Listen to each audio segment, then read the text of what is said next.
15వ శ్లోకము. పాంచజన్యం హృషీకేశో దేవదత్తం ధనంజయః పౌండ్రం దద్మౌ మహాశంఖం భీమకర్మా వృకోదరః.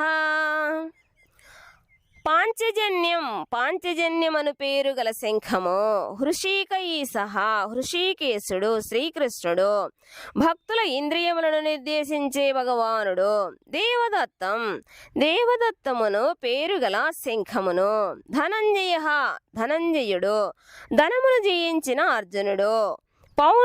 పౌండ్రమను పేరుగల శంఖము దద్మౌ పూరించిరి మహాశంఖం భయంకరమైన శంఖమును.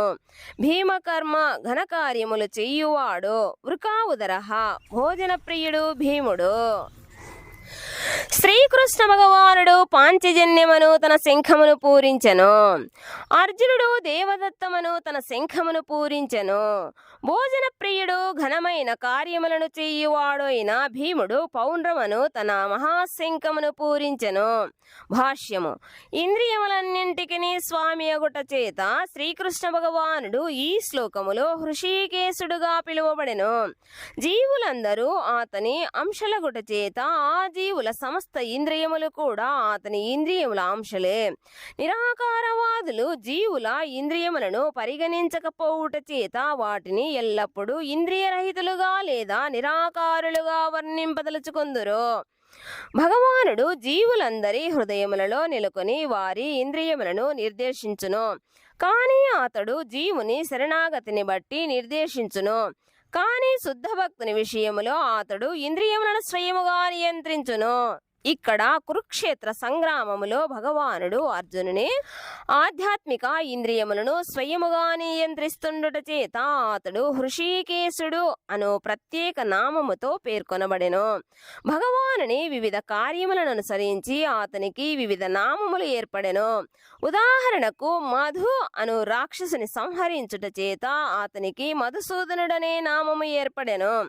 అతడు గోవులకు మరియు ఇంద్రియములకు కూడా ఆనందమును కలిగించుట చేత గోవిందుడు అను నామము కలిగెను. వసుదేవుని పుత్రునిగా అవతరించుట చేత వాసుదేవుడు అను నామము కలిగెను. దేవకీ దేవిని తల్లిగా అంగీకరించుట చేత దేవకీ నందన అను నామము కలిగెను. బృందావనములో యశోదకు బాల్యలీలలను దర్శించుకొను అవకాశము కలిగించుట చేత యశోదనందన అను నామము కలిగెను.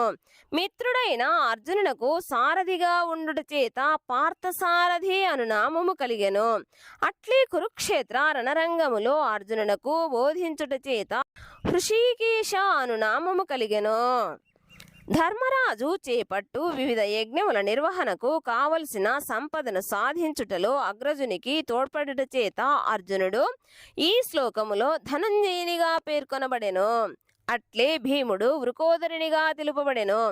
ఎందుకనగా అతడు పరిమితి లేకుండా తినుటయే కాకుండా దానికి తగినట్లుగా హిడింబాసుర వధ వంటి గొప్ప కార్యములను కూడా చేసెను.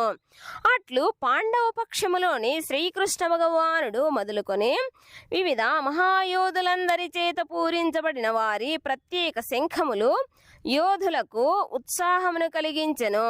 ప్రతిపక్షములో అట్టి ఘనతలు గాని దివ్య నిర్దేశకుడైన శ్రీకృష్ణ భగవానుని మరియు భాగ్యదేవత అయిన లక్ష్మీదేవి సన్నిధి గాని లేవు. కనుకనే వారికి యుద్ధములో ఓటమి తప్పదని ముందుగానే నిర్ణయించబడెను. ఆ సందేశమే శంఖధ్వనుల ద్వారా ప్రకటించబడెను. 16, 17, 18వ శ్లోకములు. అనంత విజయం రాజా కుంతీ పుత్రో యుధిష్ఠిరః నకులః సహదేవచ్చాశు ఘోషామణి పుష్పకౌ కాశ్యచ్చ పరమేశ్వాసః శిఖండీ చ మహారథః దృష్టద్యుమ్నో విరాటచ్చ సాత్యకిచ్చ పరాజితః ద్రౌపదో ద్రౌపదేయాచ్చ సర్వసః పృథివీపతే సౌభద్రచ్చ మహాబాహు శంఖాన్ దద్మో పృథక్ పృథక్.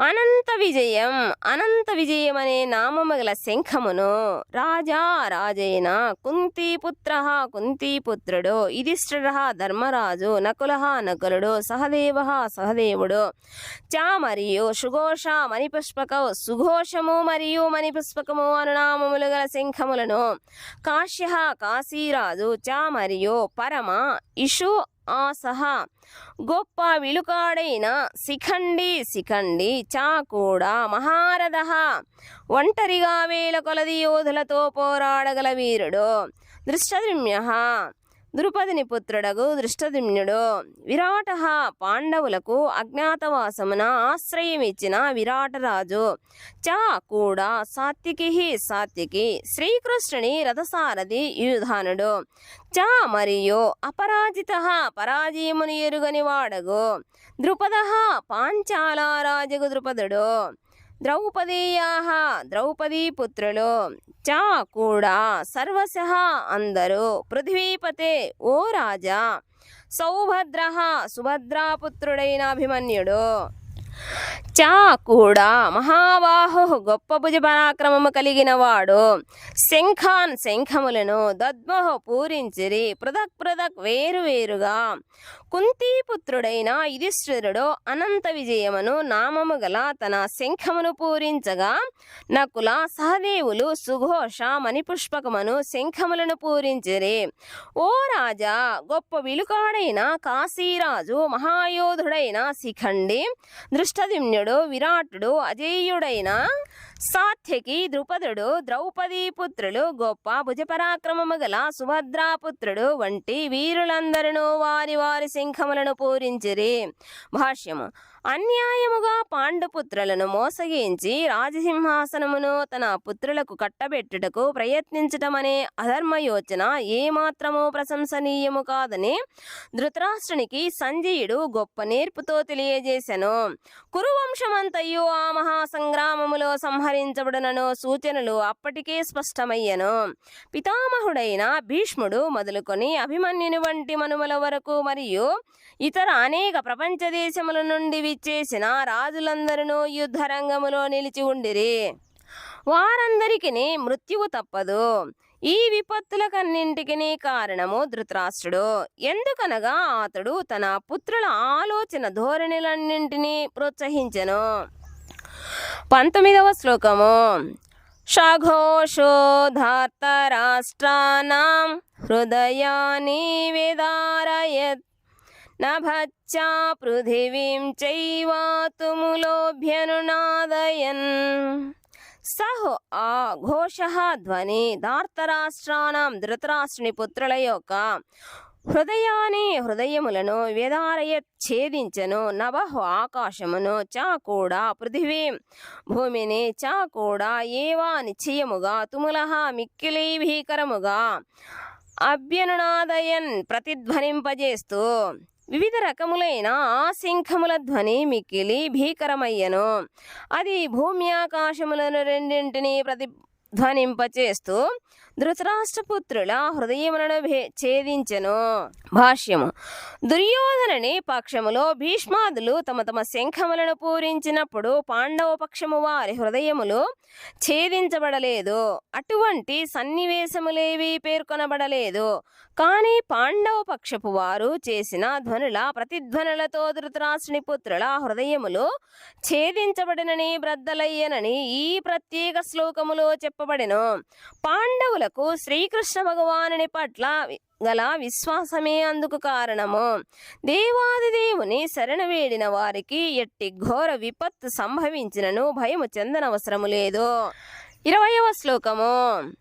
అథ వ్యవస్థితాన్ దృష్ట్వా ధార్తరాష్ట్రాన్ కపిధ్వజః ప్రవృత్తే శస్త్ర సంపాతే ధనురుద్యమ్య పాండవః హృషీకేశం తదా వాక్యామిదమాహ మహీపతే.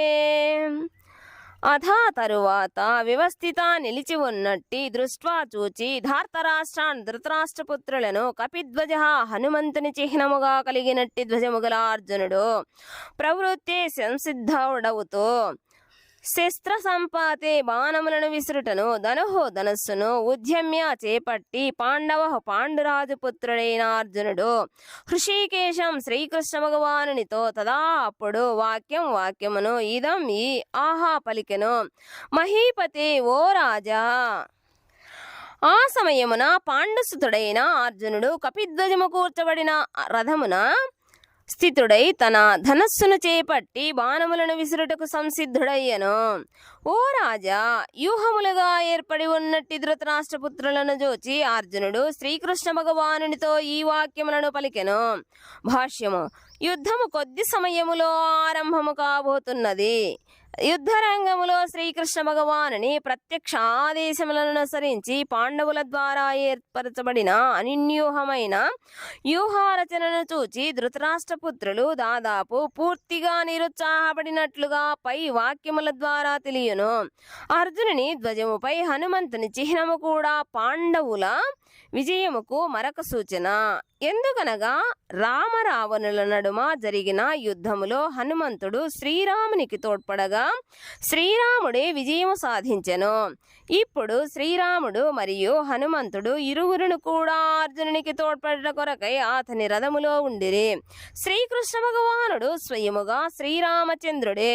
అంతేకాకుండా శ్రీరామచంద్రుడు ఎక్కడ ఉండునో అక్కడే అతడి నిత్యదాసుడైన హనుమంతుడు మరియు అతని నిత్య సహచరిణి అయిన సీతాదేవి లక్ష్మీదేవి కూడా ఉండును.